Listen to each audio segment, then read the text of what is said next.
মূলত হচ্ছে নারী দিবস আমরা কেন পালন করি? নারী দিবস আমরা পালন করি হচ্ছে আমাদের এই যে সহিংসতা, তারপর হচ্ছে আপনার নিরাপদের ব্যবস্থার কারণে।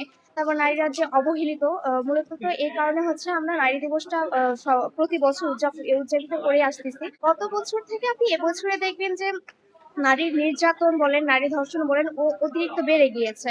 ইভেন আমরা গত ২ মাসে যদি আমরা হিসাব করি ২৯৪টি হচ্ছে নারী নির্যাতন প্লাস হচ্ছে শিশু ধর্ষণ হয়।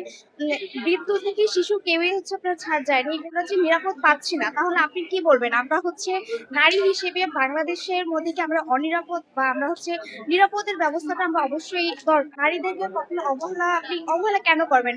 নারী হচ্ছে আপনার মেয়ে হতে পারে, তারপর হচ্ছে আপনার ঘরের সহধর্মিণী হতে পারে।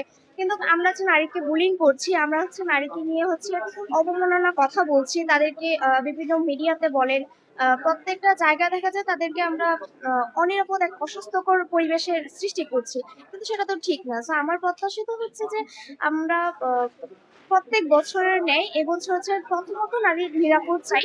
এটা আপনার ঘর থেকে শুরু হোক, আমার নিজের থেকে শুরু হোক, সারা দেশ থেকে শুরু হোক। নারী ও শিশুদের রক্ষা করার জন্য দেশ কতটা প্রস্তুত, কারণটা হচ্ছে যে আমরা প্রতিনিয়ত দেখে থাকি যে আমাদের নারীরা বা হচ্ছে শিশুরা, কন্যা শিশুরা প্রতিনিয়ত অনেক নির্যাতন বা ধর্ষণ বা হত্যার শিকার হচ্ছে। তো সেই জায়গা থেকে একটা নারীকে রক্ষা করার জন্য বাংলাদেশ কতটা প্রস্তুত বা বাংলাদেশের যে আইন ব্যবস্থা ঠিক কতটা কঠোর, সেই বিষয়টি নিয়ে আমাদের আজকে অনুষ্ঠান। আমাদের যে আইন ব্যবস্থা এতটা কঠোর না যে হচ্ছে ওই যে অন্যায়ের বিরুদ্ধে রুখে দাঁড়াবে। তো আমাদের আইন ব্যবস্থাকে অবশ্যই আরো কঠোর শুধুমাত্র যে আমাদের ধর্ষণের শিকার হচ্ছে এমন না। আমরা অনলাইনে বা হচ্ছে চাকরির ক্ষেত্রে বিভিন্ন কর্মসংস্থানের সময় আমরা দেখি নারীরা বিভিন্ন বৈষম্যের শিকার।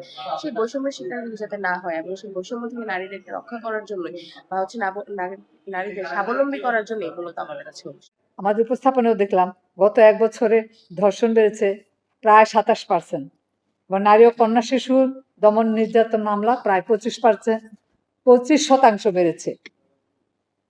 আমাদের দেশে বহু আইন আছে, কিন্তু সেই আইন কোনো কাজে আসে না। আমরা এই উপস্থাপনা থেকে, আমরা এই পত্রিকার নিউজ থেকে, যেটা উপস্থাপক শুরুতে বলেছেন যে সকালে পত্রিকার নিউজ দেখে আমাকে প্রায় ট্রমার অবস্থায় চলে যেতে হয়।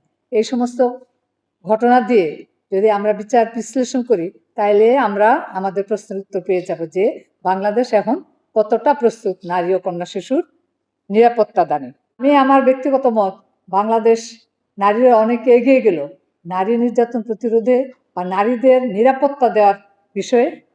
এখনো বাংলাদেশ তেমন প্রস্তুত নয়। বাংলাদেশে একটা মামলা শত শত মাস, বছর পার হয়ে যায়।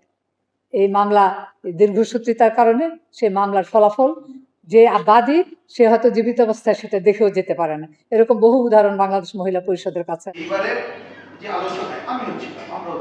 দাবি ছিল যে কাজের পরিবেশের দাবি, কিন্তু সেইটা ওই সময় আন্দোলনের সময় পুলিশ কিন্তু আন্দোলনের বিরুদ্ধে ভূমিকা পালন করেছিল। তারপর 1908, 10, 11 এইসব সময়ে যারা এ ধরনের পুরো মানুষের মুক্তি, নারী মুক্তির আকাঙ্ক্ষা পোষণ করে, তারা কিন্তু বসে টসে চিন্তা করেছিল যে আমরা ওই 8ই মার্চকে আন্তর্জাতিকভাবে দিবস হিসাবে পালন করব। আমরা আমাদের বাংলাদেশে মুক্তিযুদ্ধের আগে থেকে গোপনে নানাভাবে পালন করা হতো। মহিলা পরিষদ অনেক আগে থেকে এগুলো করতো, আমরাও দলগতভাবে পালন করতাম, আরো অনেক দল করতো। কিন্তু মুক্তিযুদ্ধের বিজয়ের পর আমরা আনুষ্ঠানিকভাবে এই দিবসটি পালন করে আসি। জাতিসংঘেরও স্বীকৃতি পেয়েছে, তারাও পালন করে, বিভিন্ন প্রতিবাদ্য বিষয় দেয়। কিন্তু অনেক অগ্রগতি সমাজ অর্থনৈতিকভাবে বা আয়ে যতটুকু এগিয়েছে ততটুকু এগোতে পারেনি। আমি মনে করি আসেন আমাদের সম্মিলিত প্রচেষ্টায় অবশ্যই আমাদের এগিয়ে নিতে হবে এবং মানুষ হিসাবে আমরা আমাদের মর্যাদা সবাই প্রতিষ্ঠা করব। এটা কিন্তু উন্নত কোথাও নিরাপদ না। এই যে যেমন দেশে ধর্ষণ বেড়ে গেছে, শিশু বাচ্চা থেকে বয়স্ক সবাই মানে মোটামুটি ধর্ষণের শিকার হইতেছে। আমরা নিউজ ফিডে গেলেই দেখা যাইতেছে ধর্ষণ। সামাজিক সোশ্যাল মিডিয়াতে নারীদের বিভিন্ন এআই এর মাধ্যমে, জেমিনির মাধ্যমে ছবি করে তারপরে হেনস্থা করা হচ্ছে। আর আশা করি বাংলাদেশে ধর্ষণের বিরুদ্ধে আপাতত মানে আইনটা মানে প্রখর হওয়া উচিত। ধর্ষকের অবশ্যই তার মুখের মানে আকৃতি সবার দেখা উচিত যে সে একজন ধর্ষক, তার দৃষ্টান্তমূলক বিচার হওয়া উচিত। বর্তমানে দেখছি যে নানান সহিংসতা বেড়ে চলেছে শুধুমাত্র আইনের সঠিক প্রয়োগের অভাবে। আইন অনেক আছে, এটা বাস্তবায়ন নাই কেন? কেন নাই এটা রাষ্ট্রকে ভাবতে হবে, রাষ্ট্রকেও জবাব দিতে হবে এবং এটার বাস্তবায়ন করতে হবে। আমি একজন নাগরিক হিসেবে এইটাই চাই।